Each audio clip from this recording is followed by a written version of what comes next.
नावाला फक्त तेरणा परिवार म्हणून जो मेळावा घेतला तर तो तेरणा परिवार मेळावा नव्हता, तो सावंत परिवार मेळावा होता। मला या सावंत साहेबाला एक विचारायचंय की तू सोलापूर जिल्ह्यामधला आहे बाबा आणि तू वाकव गावातला आहे, तिथं साधं तुम्हाला ग्रामपंचायत सदस्य होऊ शकला नाहीत, ह्या जिल्ह्यामध्ये खासदाराच्या आशीर्वादाने तुम्ही आमदार झालात। मांडूळ तरी 2 तोंडाचा असतो, यांचे तोंड किती आहेत? रावणाचे 10 तोंड असते, त्यापेक्षा सुद्धा जास्त तोंड असणारा हा माणूस। परंतु आपलं झालंय कसं, आपल्या मतदारसंघात जर शेतकऱ्यांनी प्रश्न विचारला तर त्याला म्हणायचं की सुपारी घेऊन आला का, आणि इथं कळंब धाराशिव मधल्या शेतकऱ्याला यायचं की तुमचं काही दुखतंय का, तुम्हाला काही अडचण आहे का, तुम्हाला जिथं निवडून दिलंय तिथल्या लोकांची समस्या अगोदर सोडवा। लोकसभेच्या निवडणुकीमध्ये सावंत साहेब म्हणले की अर्चना पाटलाच्या सभेमध्ये की या ताईला निवडून आणण्यासाठी हा भाऊ छातीचा कोट करून त्यांना मी निवडून आणेल, परंतु त्यांच्या मतदारसंघामध्ये त्यांना पळतापळी थोडी झाली। 81,000चं मताधिक्य त्या मतदारसंघामध्ये ओमराजे निंबाळकर यांना मिळालं।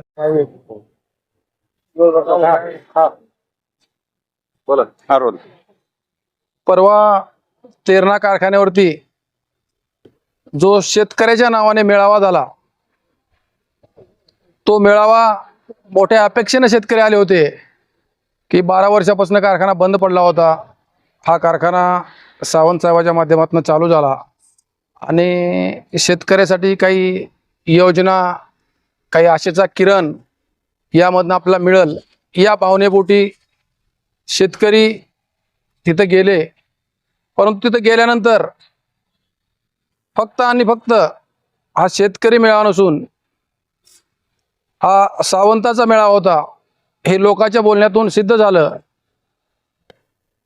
ज्या सावंतनी ओमदादावर तिथं टीका केली की हा खासदार मी निवडून आणला, हा खासदार माझ्यामुळं झाला, त्यांना माहीत नाही की परवा झालेल्या निवडणुकीमध्ये त्यांच्या मतदारसंघातून त्यांनी लाखो रुपये खर्च करून सुद्धा, म्हणजे उमेदवाराचे वेगळे, यांनी लाखो रुपये खर्च करून सुद्धा तब्बल 85,000 मताची त्यांच्या मतदारसंघातनं लीड मिळाली।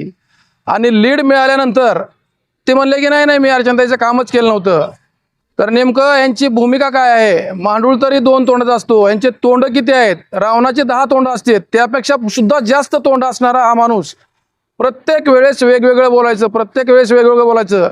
आणि एक वडीलधारा माणूस आहे, आपल्या पक्षात काम केलेला आहे, आपले सहकारी म्हणून काम केलेलं आहे, त्या भावनेपोटी ओमदादांनी प्रत्येक वेळेस यांना उत्तर देण्याचं टाळलं। परंतु समोरच्या माणसाला असं वाटतंय की आम्हाला काही बोलता येत नाही, या आविर्भावात न राहता टीका करताना भान ठेवलं पाहिजे की ज्या कारखान्यावर तुम्ही चर्चा करता तो कारखानाच आदरणीय पवनराजे निंबाळकर साहेबांनी त्याचं एक्सपेन्शन असेल, जे काही काम केले आहे ते इथल्या जनतेला माहीत आहे, आणि त्या जनतेने त्या केलेच्या कामाची उतराई म्हणून कालच्या निवडणुकीमध्ये सुद्धा आपण पराकोष्टीनं विरोध केला असताना तब्बल 3.5 लाख मतांनी ओमराजे निंबाळकर यांना निवडून दिलं।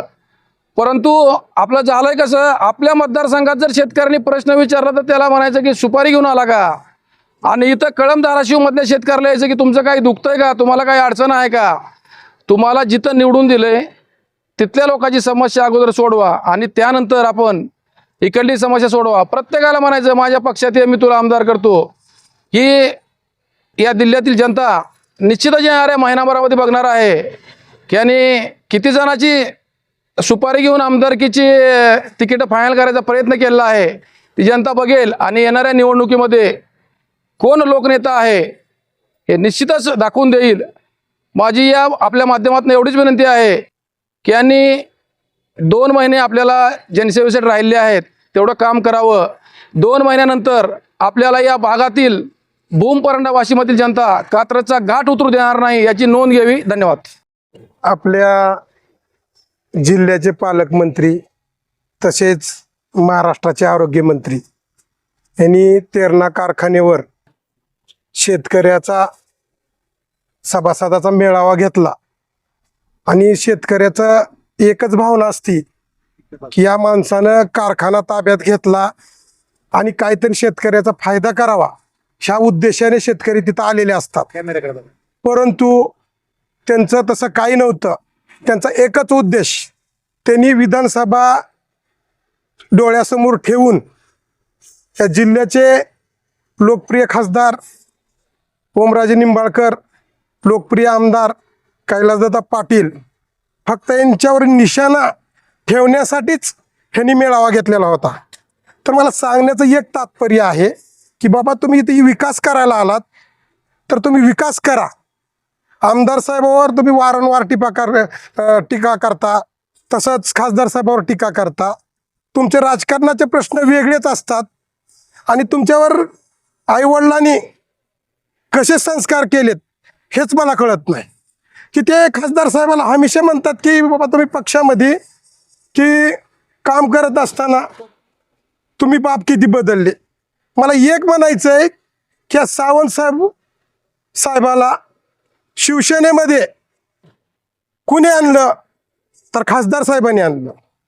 आणि मध्ये जाताना यांना सुद्धा एक हवा असायची की सावंत साहेबाचा मातोश्रीमध्ये लय वोट आहे, परंतु त्यांचा कसलाच वोट नव्हता, त्यांचा माज फक्त पैशावर होता. तर मला काय सांगायचं आहे की हे माणूस आमच्या खासदार साहेबावर वारंवार आरोप करतोय की तुझे बाप किती. मला या सावंत साहेबाला एक विचारायचं आहे की तू सोलापूर जिल्ह्यामधला आहे बाबा, आणि तू वाकव गावातला आहे, तिथं साधं तुम्हाला ग्रामपंचायत सदस्य होऊ शकला नाहीत. या जिल्ह्यामध्ये खासदाराच्या आशीर्वादाने तुम्ही आमदार झालात आणि त्यांच्यावर आरोप करतात तुझे बाप किती. तर मला वाकवमध्ये जाऊन विचारावं लागेल की सावंत साहेबाचे बाप किती आहेत. आणि हे बाप दुसऱ्याचे काढण्यापेक्षा कोण ना कोण आपल्याला विचारत असतं की आपले बाप किती आहेत. ती सगळ्याला बाप एकच असतो की माणसाला आपल्यावर जर संस्कार चांगले असतील तर आपण त्याच्या कुठल्याही वैयक्तिक गोष्टीकडे जाऊ नये. आमचे खासदार साहेबाचे पिताश्री त्यांनी शेतकऱ्यासाठी अतिशय सुंदर काम केलेलं आहे. ते गोरगरिबाचे कैवारी म्हणून त्यांना ओळखलं जातं.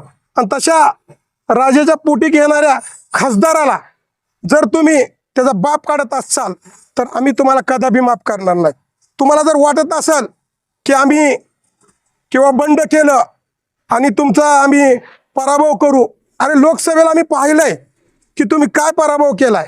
तुम्ही राजकीय जेवढे बी सत्तेत होतात बंड केलात आणि हे बडाई लोकांनी तुम्ही सगळ्या जिल्ह्यात ताकद लावून ओमराजेंना पाडण्याचा प्रयत्न केला, परंतु सगळे पैशावाले विकीकड आणि सामान्य जनता ओमराजे सोबत होती. त्याच्यामुळं ओमदादांना 3,31,000ची लीड मिळाली. आणि तसं पाहता की बुमपरांडा वाशीमध्ये जर विचार केला तर जिल्ह्यामध्ये सगळ्यात जास्त लीड देणारा मतदारसंघ म्हणजे तो सावंत साहेबाचा आहे. अरे बाबा, तुम्ही स्वतःला पालकमंत्री समजता, पालकमंत्री आहेत, भविष्यामध्ये तुम्ही भावी पालकमंत्री असं तुम्हाला वाटतं. तर मला एक वाटतं की विधानसभेला तुमचा दारुण पराभव झालेला आहे आपल्या लोकसभेला. तर विधानसभेला सुद्धा तुम्ही कितीही प्रयत्न करा, तर तुम्हाला जर खरंच वाटत असेल मैदानात आपल्या पुतण्याला उतरवायचं असेल तर तुम्ही उतरवा.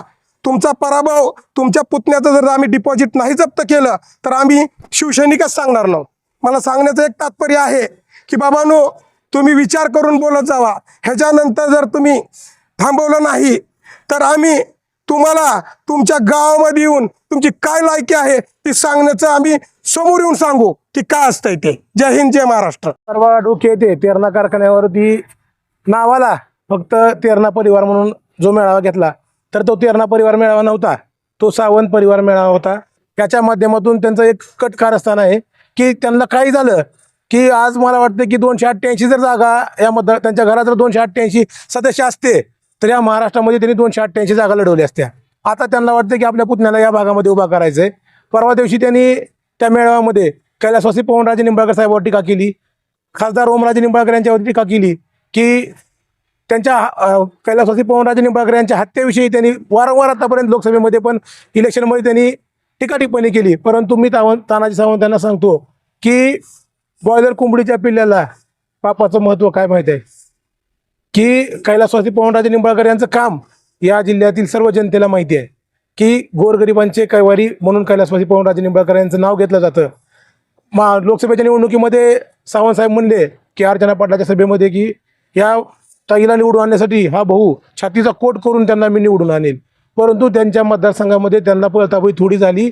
81,000चं मताधिक्य त्या मतदारसंघामध्ये ओमराजे निंबाळकर यांना मिळालं. परंतु तानाजी सावंतच्या पायाखालची आता वाळू जमीन घसरलेली आहे. त्यांना पक्क माहीत झालंय येणाऱ्या विधानसभेमध्ये त्यांचा पराभव हा अटळ असणार आहे. आणि त्यांना माझी एक सूचना आहे की याच्या पुढे आपण कैलासवासी पवनराजे निंबाळकर यांच्यावरती टीका करताना 10 वेळेस विचार करावा. कारण आपण ज्यावेळेस कारखान्यामध्ये एका टाकीला कलर देत होतात त्यावेळी या जिल्ह्यामध्ये कैलासवासी पवनराजे निंबाळकर हे लँड क्रुझर गाडीमध्ये फिरत होते. शेतकऱ्यांचे कैवारी, कष्टकऱ्यांचे कैवारी म्हणून त्यांचं नामोल्लेख अजून देखील घेतला जातो. परंतु आपण तानाजी सावंत याच्यापुढं कैलासवासी पवनराजे निंबाळकर साहेब असतील, या जिल्ह्याचे लोकप्रिय खासदार ओमराजे निंबाळकर यांना त्यांच्यावरती टीका करत असाल, येणाऱ्या निवडणुकीमध्ये ओमराजे निंबाळकरची काय ताकद आहे हे तुम्हाला भूम परांडा वाशी या मतदारसंघामध्ये पाहायला मिळेल. तसेच जर तुमचा पुतण्या या मतदारसंघामध्ये उभारला तर त्यांना देखील या मतदारसंघामध्ये शिवसेना उद्धव बाळासाहेब ठाकरेवरती प्रेम करणाऱ्या जनता काय आहे आणि कैलासवासी पवनराजे निंबाळकरवर प्रेम करणारी जनता व या मतदारसंघाचे लोकप्रिय आमदार सन्माननीय कैलासदादा पाटील यांचा जनसंपर्क व त्यांनी केलेली विकास कामं या जोरावर परत एकदा या मतदारसंघामध्ये येणारी विधानसभा ही जनता परत एकदा कैलासवासी पवनराजे निंबाळकर यांच्या आशीर्वादाने या ठिकाणी आमदार साहेबाला कैलास पाटील यांना परत एकदा विजयी करेल.